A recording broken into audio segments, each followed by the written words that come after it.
Mom, is Uncle Tom my dad now? The words hit me like a truck. My 8-year-old son Alex stood in our kitchen doorway, backpack sliding off his shoulder, those innocent brown eyes searching my face for answers I couldn't give. 20 minutes earlier, Tom had stormed out after screaming that I was stealing his child.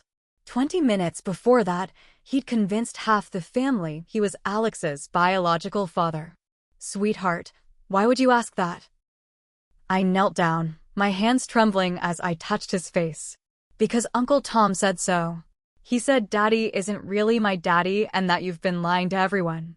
The family dinner from hell was still fresh in my mind.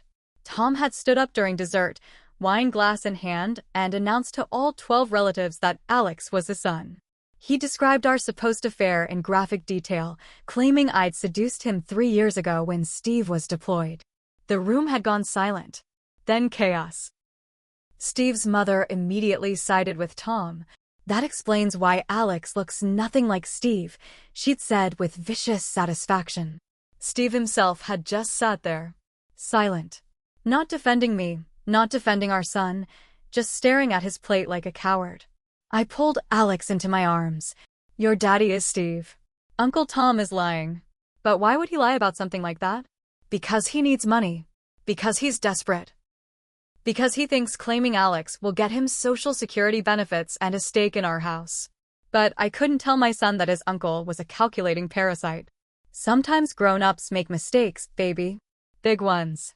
Alex pulled back, studying my face with that serious expression he gets when he's processing something difficult.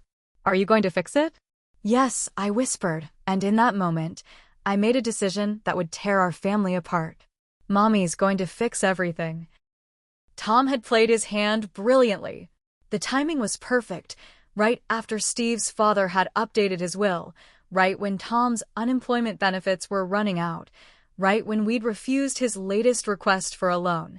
Now he was claiming paternity to access benefits and force us into supporting him indefinitely. But Tom had made one crucial mistake.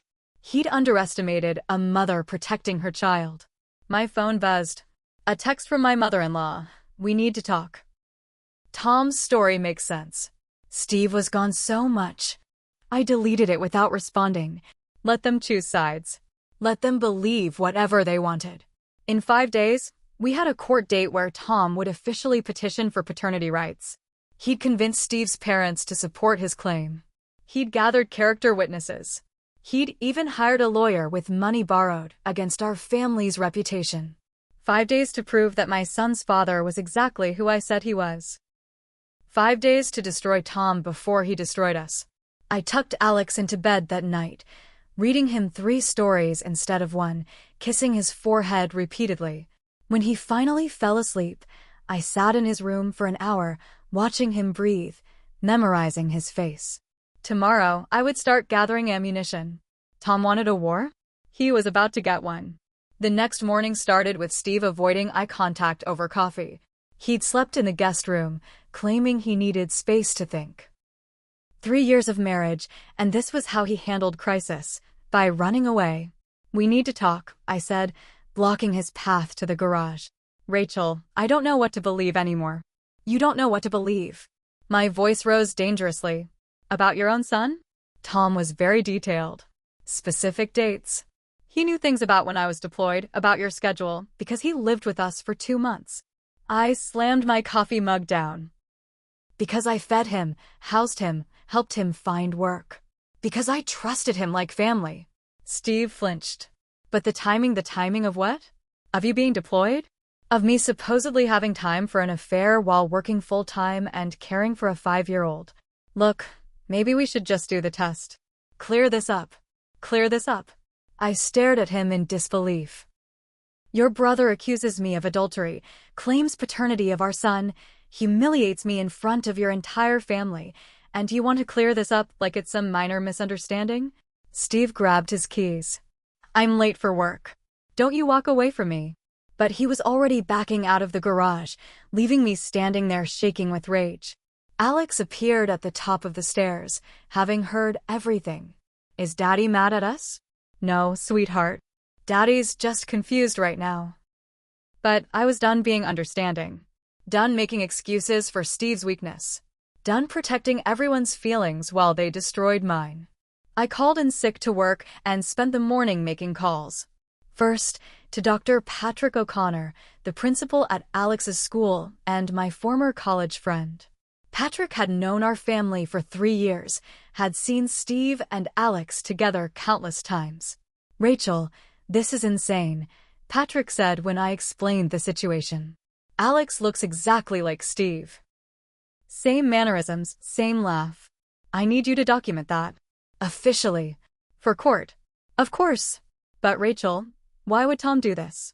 "Money. Desperation. Spite. Does it matter?" "It might. If we can prove motive, establish a pattern of manipulation." I'd been thinking the same thing. Tom's story was too convenient, too well-timed. This wasn't spontaneous confession, it was calculated fraud. My next call was to the Veterans Administration. If Tom was claiming benefits based on paternity, there would be paperwork. If he was lying about military service to strengthen his case, there would be records. "Ma'am, I can't discuss another person's benefits," the clerk said. "Even if they're fraudulent? Even if he's using my son to commit fraud? You'd need to file a formal complaint with documentation." Documentation. Everything came down to documentation. I spent the afternoon in our home office, pulling together 3 years of evidence. Photos of Steve and Alex together. Medical records showing Alex's blood type matching Steve's. School records listing Steve as father. Bank statements showing Tom had never contributed a penny to Alex's care. But Tom was smart. He'd coached his story perfectly. The affair allegedly happened during a 2-week period when Steve was training in California. I'd been alone with Alex. Tom had been staying with us. No witnesses to contradict him. Except there was one problem with his timeline. I found it buried in my old calendar, an entry I'd completely forgotten. During those 2 weeks, Alex had been hospitalized with pneumonia. I'd slept at the hospital every night. Tom had been alone in our house, but I hadn't been there with him. Hospital records. Medical files. Proof that I was somewhere else entirely during his alleged affair timeframe. My phone rang. An unknown number. "Mrs. Parker?" "This is Dr. Sarah Brown, child psychologist at Phoenix General. I understand your son was mentioned in a custody dispute." "Who is this? How did you get my number?" "Tom Parker listed me as a reference in his paternity petition. He claimed I'd evaluated Alex and found signs of paternal confusion. I wanted you to know I've never met your son." The blood drained from my face. "He's using fake references?" "It appears so." "I've already reported this to the court, but I thought you should know. There may be other fabricated evidence." After she hung up, I sat staring at my phone. Tom wasn't just claiming paternity. He was building an elaborate fraud case with fake witnesses and manufactured evidence. This was bigger than family drama. This was criminal. I called Patrick back. "I need more than just a character witness," I told him. "I need you to help me prove Tom is committing fraud." "Rachel, that's serious. If you're wrong, if I'm wrong, I lose my son. If I'm right, Tom goes to jail. What do you need? Help me trace his timeline.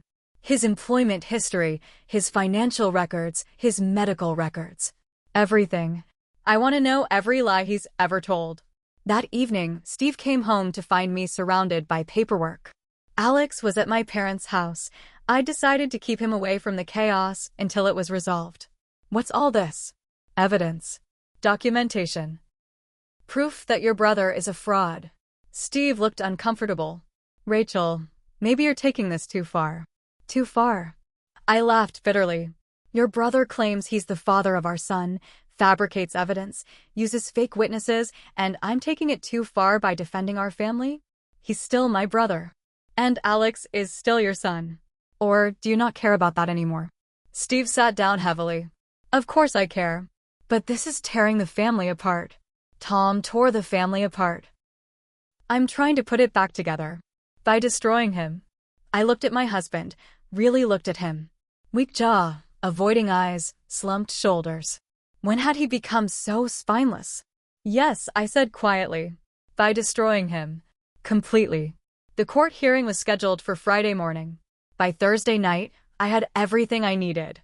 Hospital records proving I was with Alex during Tom's alleged affair timeframe. Bank statements showing Tom's desperate financial situation. Employment records revealing he'd been fired from 3 jobs for theft.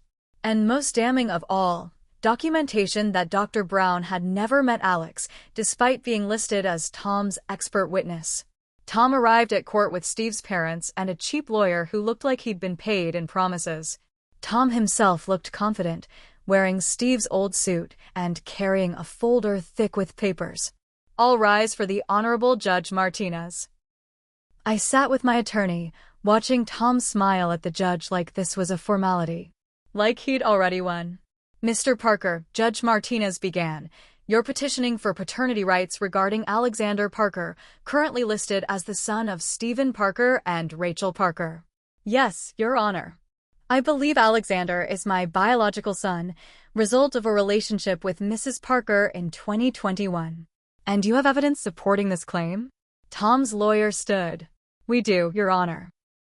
Character witnesses, timeline documentation, and expert psychological evaluation. Very well. Please present your first witness. Tom called Steve's mother to the stand. She testified about Alex's appearance, about Steve being away during the alleged timeframe, about her suspicions that something wasn't right. Mrs. Parker, my attorney began cross-examination. How many nights did you spend at your son and daughter-in-law's house during the period in question? Well, none. But I knew the timeline, so you have no direct knowledge of events? You're testifying based on assumptions. Well, yes, but no further questions. Tom's lawyer called Dr. Brown next. Except Dr. Brown wasn't there. Your Honor, Tom's lawyer stammered. Dr. Brown appears to be delayed. Perhaps we could, Your Honor, my attorney interrupted. Dr. Brown won't be appearing because she's never met the child in question. In fact, she's filed a complaint with the Arizona bar regarding the fraudulent use of her name. The courtroom erupted. Tom's face went white. Mr. Parker, Judge Martinez's voice was ice cold. Did you or your attorney fabricate expert testimony? There must be some mistake. There's no mistake. Dr. Brown has submitted an affidavit stating she never evaluated Alexander Parker and never provided any opinion regarding this case. Tom's lawyer was frantically whispering to him, but the damage was done. The judge's expression had shifted from neutral to hostile. Furthermore, my attorney continued, we have hospital records proving Mrs. Parker was at Phoenix Children's Hospital every night during the alleged affair period. Alexander was hospitalized with pneumonia. Mrs. Parker never left his side. I watched Tom's confidence crumble as my attorney presented the evidence systematically. Medical records. Nurse testimony. Security footage from the hospital showing me sleeping in Alex's room every single night. The timeline Mr. Parker alleges is impossible, my attorney concluded. Mrs. Parker was documented to be elsewhere during every alleged encounter. Tom was shaking now, his lawyer looking like he wanted to disappear. Mr. Parker, Judge Martinez said, these are serious allegations. Perjury, fraud, possible benefits fraud if you've been collecting assistance based on false claims. Your Honor, I'm ordering an immediate investigation into your financial records and benefit claims. This hearing is suspended pending criminal review. As the gavel fell, Tom turned to look at me. The rage in his eyes was pure, undiluted hatred. You bitch, he whispered. You've destroyed everything. No, I whispered back. You did that yourself. The criminal investigation moved faster than anyone expected. Within 48 hours, police had uncovered a web of fraud extending far beyond our family. Tom had been collecting benefits under 3 different names. He'd claimed paternity of 2 other children in different states. He'd used fake references for employment, fake addresses for housing assistance, fake medical records for disability claims. My case had exposed a serial fraudster. Detective Williams called me Saturday morning. Mrs. Parker, we need you to come in. Tom's been arrested, but there are complications. What kind of complications? Your husband. He's been helping Tom with some of the paperwork. My world tilted sideways. What do you mean helping? Bank transfers. Document preparation. He may have been an unwitting accomplice, but I hung up and called Steve immediately. Where are you? At the police station. Rachel, I can explain. Explain what? That you helped your brother commit fraud against our family? I didn't know what he was doing. He said he needed help with paperwork for legitimate benefits. What paperwork, Steve? Silence. What paperwork? He asked me to sign some documents. Said they were for veterans' assistance. What documents? I don't know. I trusted him. I was screaming now. You trusted him over me. You helped him file false paperwork while he was trying to steal our son. I drove to the police station in a rage that bordered on homicidal. Steve was in an interview room, looking smaller and more pathetic than I'd ever seen him. Detective Williams showed me the documents Steve had signed. Forms claiming Tom had PTSD from military service he'd never completed. Forms listing Tom as Alex's father for benefit purposes. Forms that Steve had notarized using his position at the bank. He's in serious trouble, Mrs. Parker. These are federal crimes. I stared at my husband through the window. He'd betrayed me twice, first by believing Tom, then by actively helping him. What happens now? That depends. Steve claims he was manipulated, that he didn't understand what he was signing. If you're willing to testify that Tom has a pattern of manipulation, that might help with sentencing. And if I don't? Steve's looking at 5 to 10 years for fraud conspiracy. 5 to 10 years. Alex growing up with his father in prison. The scandal destroying my teaching career. Everything ruined because Steve was too weak to stand up to his brother. I need to think about it. That afternoon, Steve's parents arrived at my house. His mother was crying. His father looked broken. Rachel, please, his mother begged. Steve made a mistake, but he's not a criminal. He was trying to help family. He was helping Tom steal my son. Tom manipulated all of us. You can't let Steve go to prison for being naive. His father spoke for the first time. What do you want, Rachel? What will it take for you to help Steve? What did I want? I wanted my marriage back. I wanted Steve to fight for our family instead of enabling its destruction. I wanted to trust my husband again. But I also wanted justice. Tom needed to pay for what he'd done. And Steve needed to understand that actions have consequences. I want Tom to confess everything, on record. All the fraud, all the lies, all the manipulation. I want him to admit he made up the affair story to steal money from us. He'll never do that, Steve's mother said. Then Steve goes to prison. It was a bluff, but they didn't know that. I wouldn't really let Alex's father go to prison, no matter how angry I was. But they didn't need to know that. Sunday morning brought unexpected visitors. Tom, flanked by his lawyer and Detective Williams, stood on my porch looking defeated. Mrs. Parker, Tom has something to say. I let them into my living room, where Steve sat waiting. He'd been released on bail, but wasn't allowed to come home. His parents had driven him over for this confrontation. Tom looked awful. 3 days in jail had stripped away his confidence, leaving him hollow-eyed and desperate. I want to make a deal, he said without preamble. What kind of deal? Full confession. Everything. In exchange for reduced charges. I'm listening. Tom's lawyer opened a folder. My client is prepared to admit that he fabricated the affair story. He was never intimate with you. Alexander is not his son. The timeline was manufactured. Why? I asked. Why put us through this? Tom looked at his hands. I was desperate. Broke. Evicted. I thought if I could prove paternity, I could get benefits. Maybe force you and Steve to help me more. So you decided to destroy our family. I didn't think it would go this far. I thought Steve would just pay me to go away. I looked at my husband, who was staring at the floor in shame. What about the fake references? The fraudulent benefit claims? That started small. One fake address to keep getting unemployment. Then it spiraled. Detective Williams was recording everything on a digital device. Tom, the detective said, are you willing to admit that Stephen Parker had no knowledge of the fraudulent nature of the documents he signed? Tom nodded. Steve thought he was helping me get legitimate veterans benefits. I lied to him too. And you're willing to testify to this in court? Yes. The confession took 2 hours.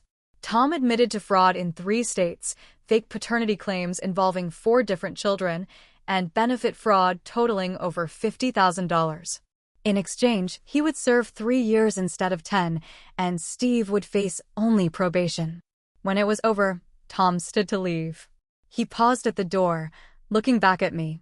"For what it's worth, I'm sorry. I never meant for Alex to get hurt. But you did mean for me to get hurt."